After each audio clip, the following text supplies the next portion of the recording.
Timnas Indonesia kehilangan Eliano Rejders jelang laga penentu. Siapa penggantinya?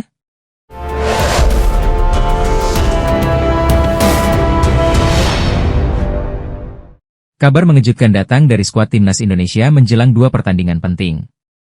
Eliano Rejders dipastikan tidak bisa memperkuat skuad Garuda di kualifikasi Piala Dunia 2026. Gelandang keturunan Belanda ini harus absen karena alasan keluarga. Istrinya sedang dalam proses melahirkan anak pertama mereka di Belanda. Keputusan final diambil setelah rapat koordinasi antara PSSI dan pelatih Patrick Kluivert. Semua pihak memahami situasi personal yang dialami Eliano. Patrick Kluivert menyatakan dukungan penuh terhadap keputusan pemain PEC Zwolle tersebut. Keluarga adalah prioritas utama, tegas pelatih berusia 48 tahun itu. Tim pelatih kini harus melakukan penyesuaian skuad untuk menghadapi tantangan berat. Meski begitu, Kluivert tetap optimistis dengan kekuatan tim yang tersisa. Eliano sendiri mengucapkan terima kasih atas pengertian yang diberikan PSSI dan supporter. Dia berjanji tetap memberikan dukungan moral dari kejauhan. Timnas Indonesia akan menghadapi ujian berat tanpa sosok Eliano. Laga pertama melawan Tiongkok di Jakarta pada 5 Juni 2025 pukul 20.45 waktu Indonesia Barat. Pertandingan kedua akan digelar di Osaka melawan Jepang pada 10 Juni 2025. Kedua laga ini sangat menentukan nasib Indonesia di grup C kualifikasi. Eliano telah tampil 3 kali bersama Timnas Indonesia sejak debut pada Oktober 2024. Kontribusinya sebagai gelandang tangguh akan sangat dirindukan tim. Lantas siapa pemain yang layak untuk menggantikan posisi Eliano? Apakah pemain lokal atau harus menaturalisasi pemain terlebih dahulu? Menjelang laga penting antara Timnas Indonesia melawan Cina dalam lanjutan kualifikasi Piala Dunia 2026 zona Asia, Patrick Kluivert mulai melancarkan psiwar. Pelatih asal Belanda itu mengklaim sudah menyiapkan taktik khusus untuk menghadapi kekuatan Cina. Timnas Indonesia akan menjalani perjuangan mereka di grup C ronde ketiga, dan dua pertandingan krusial telah dijadwalkan pada Juni 2025.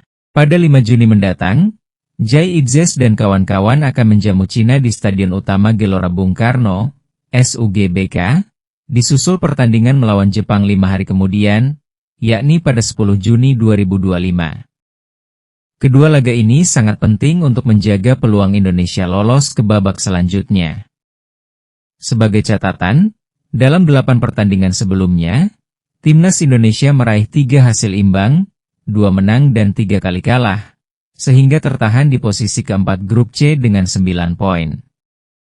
Meski melawan Cina yang merupakan tim kuda hitam, Patrick Kluivert tetap optimis.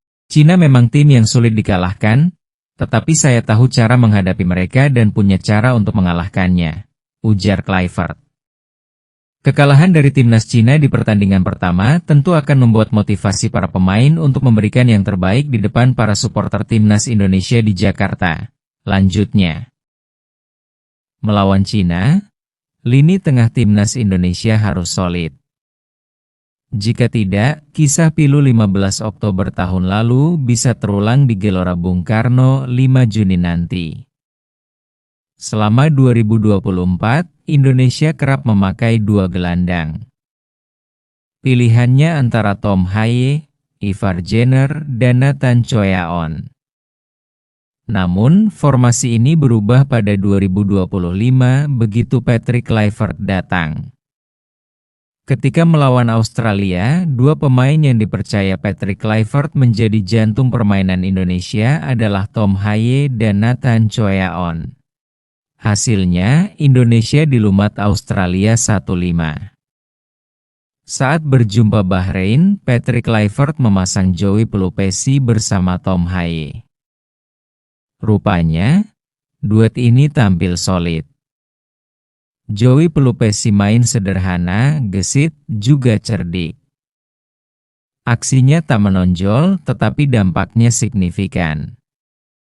Akankah duet Tom Haye dan Pelupesi akan dipermanenkan? Kiranya tak ada alasan untuk mengesampingkan duet pemain kaya pengalaman tersebut. Apakah ini tanda bahwa Ivar Jenner akan tersisih? Ivar Jenner sepertinya harus rela disimpan Patrick Kluivert. Namun, bukan berarti harus pasrah, sebab segala kemungkinan bisa terjadi. Pasalnya Tom Haye jarang tampil penuh 90 menit. Pemain yang baru berpisah dengan Almer City ini dominan diganti pada babak kedua. Ini kans bagi Ivar Jenner untuk mengambil posisi itu. Hanya saja, Ricky Kambuaya juga punya potensi jadi pilihan. Patrick Kluivert telah memberinya kesempatan saat melawan Bahrain. Ricky Kambuaya tampil impresif di waktu yang sangat sempit. Bukan tidak mungkin Ricky Kambuaya jadi pilihan saat Tom Haye terkendala. Apalagi Ricky Kambuaya punya umpan-umpan terobosan tajam serta gocekan licin bak belut. Dalam situasi ini Nathan Choeon tak bisa tinggal diam. Pemain yang beroperasi di sisi kiri ini niscaya akan berjuang keras agar menjadi pilihan di jantung timnas. Persaingan ketat berarti pula bakat-bakat hebat siap melesat. Ini situasi positif bagi timnas Indonesia. Asa lolos ke putaran keempat kualifikasi Piala Dunia 2026 kian terbuka. Akhirnya, setelah setiap agenda timnas Indonesia selalu ada pemain naturalisasi baru, kali ini bersih, PSSI menunda proses naturalisasi skuad Garuda. Bagi pelatih, hadirnya pemain baru dengan kualitas mumpuni selalu memberi angin segar. Namun, sering juga ada kendala yang membuat permainan tak lancar. Chemistry antar pemain biasanya jadi biang kerok. Pemain yang baru datang tak bisa langsung nyetel atau paham gaya bermain rekannya. Kendati sering disangkal, ini fakta nyata. Kini Patrick Kluivert tak berhadapan dengan situasi tersebut. Saat ini tak ada pemain baru yang harus berkenalan dengan kultur sepak bola serta budaya sebuah bangsa yang baru. Dan, urusan chemistry ini selalu terkorelasi dengan jantung. Para pemain yang memompa denyut permainan atau menjadi penyambung antar lini permainan di atas lapangan. Tom Haye, Ivar Jenner, Nathan Choeon, Ricky Kambuaya, dan Joey Pelupesi kiranya jadi penyambung lidah permainan timnas Indonesia ala Patrick Kluivert. Tom Haye yang disebut profesor tentu saja jadi poros utama. Visi bermainnya paling menonjol dan didukung umpan panjang akurat. Mata Tom Haye jeli melihat situasi permainan kawan dan lawan. Mungkin belum ada pemain yang kualitasnya setara Tom Haye, tetapi bakat yang lain tak kalah menjanjikan. Pendekatan gelandang lainnya sangat berbeda dengan gaya Tom Haye. Dalam situasi ini, dibutuhkan gelandang perusak pendamping yang tak kalah cerdik. Untuk saat ini, sosok yang tampak ideal mendampingi Tom Haye adalah Pelupesi meski baru bermain sekali. Satu yang pasti, Cina akan bermain menunggu. Mereka akan menumpuk pemain di tengah dan belakang. Sambil bermain sabar, mereka akan mencari titik lemah serangan balik. Karenanya timnas Indonesia tak boleh terpancing. Pemain kaya pengalaman sangat dibutuhkan untuk mengendalikan situasi seperti ini. Kabar baiknya, lini tengah Indonesia penuh bakat dan penuh persaingan yang ketat untuk dapat tempat bermain di lapangan. Pemain naturalisasi kini lekat dengan timnas Indonesia usai banyak pemain keturunan yang membela merah putih. Skuad asuhan Patrick Kluivert bahkan menjadi pantauan bagi negara pesaing termasuk Malaysia. Meski belum dikonfirmasi oleh PSSI, media Malaysia, Makan Bola menyoroti nama baru yang akan segera bergabung dengan timnas Indonesia. Jalan menuju Piala Dunia 2026 semakin lebar, PSSI dan Patrick Kluivert berencana menambah pemain di timnas Indonesia. Pemain itu berdarah Indonesia dan tumbuh besar di Eropa, tulis Makan Bola. Pemain yang dikaitkan adalah pemain AS Roma. Devin Rensbeck berusia 22 tahun ini memang mengakui diajak berdiskusi dengan PSSI. Devin Rens pemain profesional di Serie A bersama AS Roma. Jika setuju dinaturalisasi, maka bek berusia 22 tahun itu akan menjadi tambahan kualitas di lini belakang. Tulis laporan tersebut. Kini skuad Garuda diisi pemain-pemain berkelas yang bermain di liga-liga top Eropa. Lanjutnya, ini tentu ancaman nyata untuk negara-negara di ASEAN, tak terkecuali Malaysia. Sekarang level Indonesia sudah berada jauh di atas kita. Malaysia, tulis makan bola. Nama lain yang ada dalam radar Morning Sport adalah wonderkid Vitesse, Miliano Jonathans. Pemain berusia 20 tahun itu memiliki posisi sebagai gelandang serang.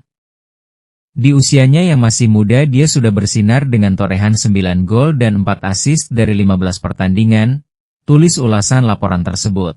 Nama terakhir yang muncul adalah pemain Liga 1 Inggris, Kenzo Goodman yang sekarang membela Derby County. Meski bermain di Liga 1 Inggris, dia akan tetap menjadi nama kelas tertinggi di timnas Indonesia, tegas laporan Morning Sport. Memasuki hari ketiga pemusatan latihan atau training center, TC, timnas Indonesia di Bali, muncul rumor di tubuh skuad Garuda mengenai pencoretan Sandy Walsh.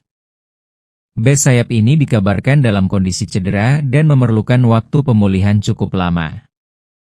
Hingga Rabu 28 Mei 2025, Sandy Walsh belum bergabung dengan skuad timnas yang melakoni TC di Bali. Ia sudah melewatkan 2 kali latihan bersama skuad Garuda. Kabar pencoretan Sandy Walsh pun dibarengi rumor Garuda Caling alias pemanggilan pemain baru. Timnas Indonesia melalui Instagram resminya memberikan sinyal bakal ada pemain baru yang dipanggil, Garuda Caling, yang rencananya diumumkan pada Kamis 29 Mei 2025 siang. Manajer Timnas Indonesia Sumarji saat coba dikonfirmasi terkait pemanggilan pemain baru tersebut belum menyampaikan keterangan apapun. Panggilan mendadak sebelumnya juga dilakukan terhadap Beckham Putra Nugraha. Penyerang Persib Bandung itu menggantikan Septian Bagaskara yang cedera. Kini, tampaknya pemain yang dipanggil adalah penutup posisi Sandy Walsh yang belum bisa bergabung karena cedera. Pemanggilan pemain baru bukanlah hal yang mustahil saat pemain lain yang dipanggil berpotensi tidak bisa bergabung, seperti disampaikan sang pelatih Patrick Kluivert. Septian cedera yang kami tahu, Ragnar Oratmangoen juga cedera sayangnya. Sandy masih cedera. Saya berbicara dengan dia, masih tidak yakin apa dia bisa datang atau tidak, kata pelatih Timnas Indonesia Patrick Kluivert saat latihan. Mungkin saya bisa memanggil pemain lain, kita tidak pernah tahu, pungkas Kluivert. Menarik ditunggu, siapa sosok pengganti Sandy Walsh yang akan dipanggil Kluivert? Apakah pemain yang berposisi bek sayap kanan sesuai posisi asli Sandy Walsh, atau memanggil pemain berposisi bek tengah? Kluivert bisa saja memanggil pemain bek tengah sebagai pengganti Sandy Walsh, mengingat pemain sayap kanan sudah melimpah. Tambahan pemain center back akan menambah kekuatan lini belakang timnas. Apalagi sampai hari ketiga TC di Bali, kondisi bek tengah Jordi Amat juga masih meragukan.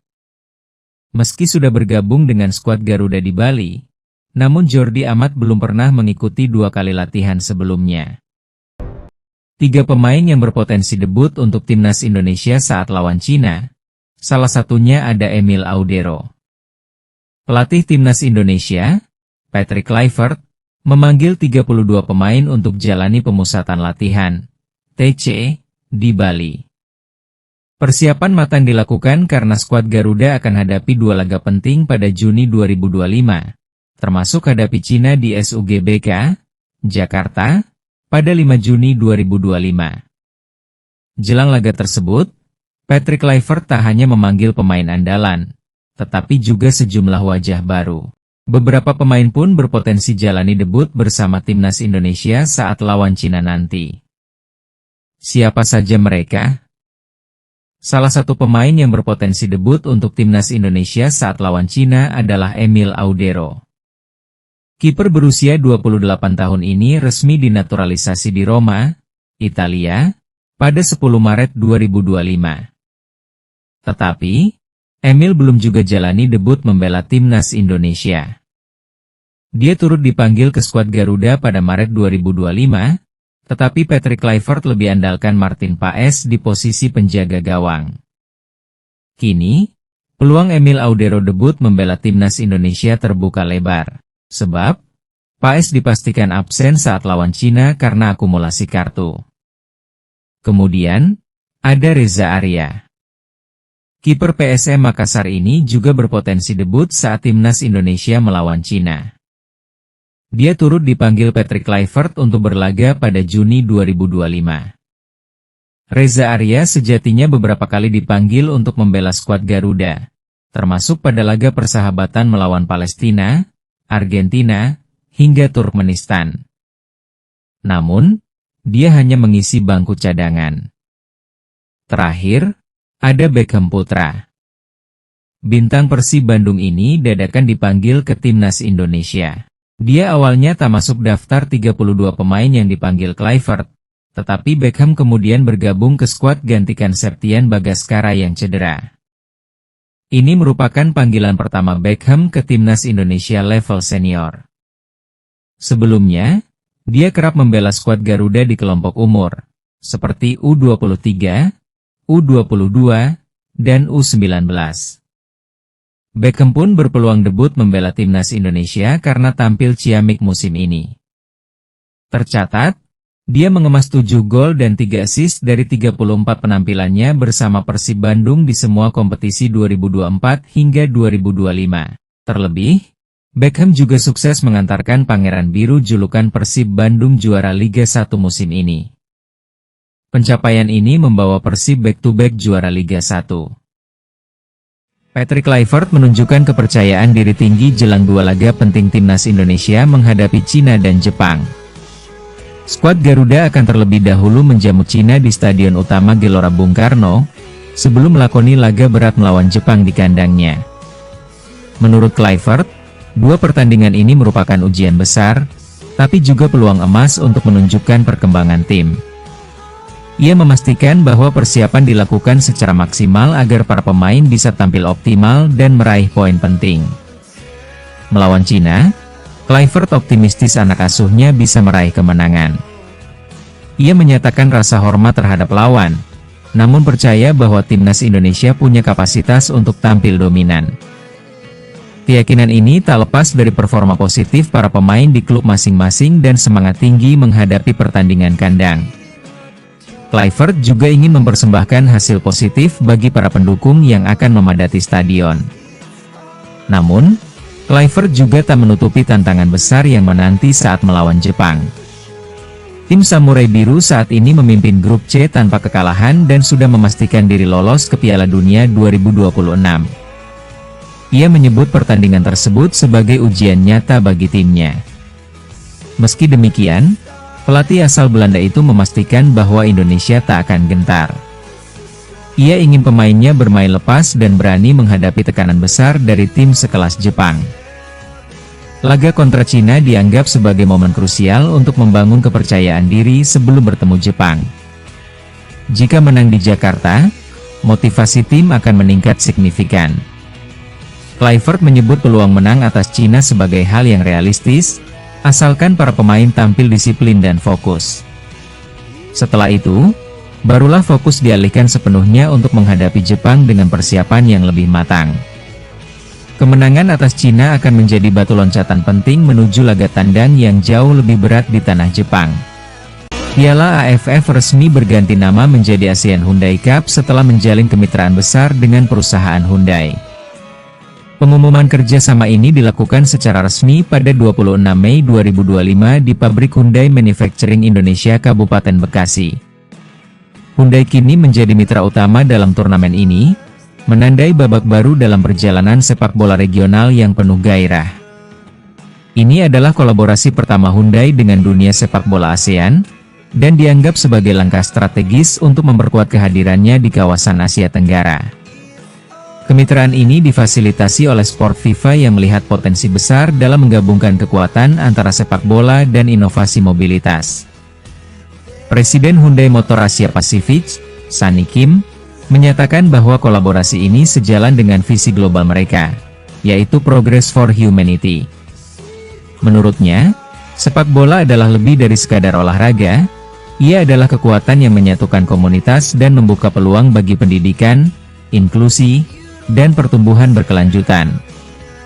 Hyundai ingin menjadikan ASEAN sebagai panggung untuk menghadirkan semangat dan inovasi kepada masyarakat luas. Presiden AFF Hyef Samet memberikan sambutan hangat atas kehadiran Hyundai sebagai sponsor utama.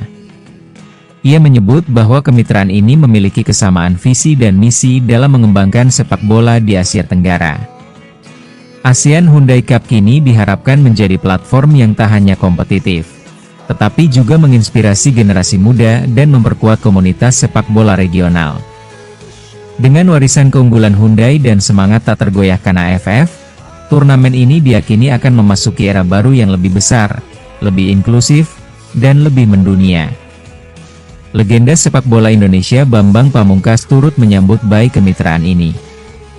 BP menilai langkah AFF menggandeng Hyundai sebagai momen besar dalam sejarah sepak bola Asia Tenggara. Timnas Indonesia akan menjamu Cina pada laga ke-9 putaran ketiga Grup C kualifikasi Piala Dunia 2026 zona Asia awal Juni 2025. Sebagai tuan rumah, Timnas Indonesia tentu tak mau menyia-nyiakan kesempatan nanti. Pertandingan Timnas Indonesia kontra Cina digelar di Stadion Utama Gelora Bung Karno, SUGBK, Jakarta pada 5 Juni 2025. Masih ada waktu sekitar 10 hari lagi bagi kedua tim untuk meningkatkan persiapan. Timnas Indonesia dalam posisi lebih baik, berada di urutan keempat Grup C dengan nilai 9, dan punya kans lebih besar untuk lolos ke fase berikutnya. Sementara itu, di kubu Cina masih berkutat sebagai juru kunci Grup C dengan nilai 6, setelah 2 kekalahan beruntun pada periode Maret 2025. Ada sejumlah kabar baik yang bisa dimanfaatkan Timnas Indonesia demi menjemput poin penuh atas Cina. Peluang Timnas Indonesia menuju pintu gerbang Piala Dunia 2026 masih terbuka. Hasil apik pada pertandingan terakhir dengan menumbangkan Bahrain 1-0 di Jakarta, membuat kepercayaan diri pasukan Patrick Kluivert tersebut meningkat. Artinya tren positif di hadapan pendukung sendiri masih bisa terjaga saat menjamu Cina nanti. Musim kompetisi di level klub juga sudah usai, banyak pemain Timnas Indonesia yang meraih kesuksesan masing-masing. Dean James dan Kevin Dix misalnya. Kedua pemain yang sukses meraih gelar juara bersama Go Ahead Eagles dan FC Copenhagen. Ula Romeni juga berhasil mendapat tempat di Oxford United, sedangkan Jai Idzes tak tergantikan di Venezia. Tom Haye dan Kelvin Verdong juga menjadi andalan di klubnya masing-masing. Belum lagi deretan pemain di BRI Liga 1 musim ini yang baru saja berakhir seperti Ricky Kambuaya dan Egy Maulana Fikri bersama Dewa United, Rizky Ridho di Persija, hingga Ramadan Sananta bersama Persis Solo dan segera bertualang ke klub luar negeri. Pelatih kepala Timnas Indonesia, Patrick Kluivert, memanggil sejumlah pemain baru maupun wajah anyar rasa lama di skuadnya kali ini. Setidaknya ada 11 pemain yang berasal dari klub BRI Liga 1. Nama-nama baru itu memang layak mendapat kesempatan, karena merupakan pilihan utama di klubnya masing-masing serta sulit tergantikan. Rizky Ridho menjadi salah satu bek terbaik musim ini. Duo Sayuri bersaudara juga menyala di Malut United. Egy Maulana Fikri menemukan performa terbaiknya, begitu juga Stefano Lillipali yang seperti terlahir kembali bersama Borneo FC akhir-akhir ini. Belum lagi pemain abroad seperti Asnawi Mangkualam yang moncer di Thailand, kini mendapat kesempatan dipanggil. Faktor lainnya adalah masa persiapan yang bisa dibilang cukup bagi tim Merah Putih untuk berlatih, menyusun dan mematangkan strateginya. Berkaca dari FIFA Matchday periode Maret lalu, Timnas Indonesia hanya punya waktu berlatih 2 hari sebelum kekalahan telak di Australia. Kali ini berbeda, Timnas Indonesia memulai pemusatan latihan sejak 26 Mei 2025, dan pertandingan dimainkan pada 5 Juni 2025. Artinya ada waktu efektif 1 pekan bagi Ula Romeni dan kawan-kawan untuk berlatih keras selama TC di Bali, hingga mendekati sepak mula di Jakarta nanti. Waktu persiapan yang lebih dari cukup ini, setidaknya dapat membuat kebugaran pemain terjaga. Mulai dari recovery setelah kedatangan dari Eropa, hingga untuk memaksimalkan sesi dan porsi latihan.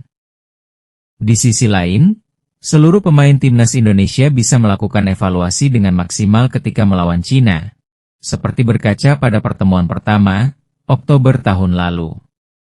Skuad Garuda kalah 1-2 meski lebih mendominasi permainan.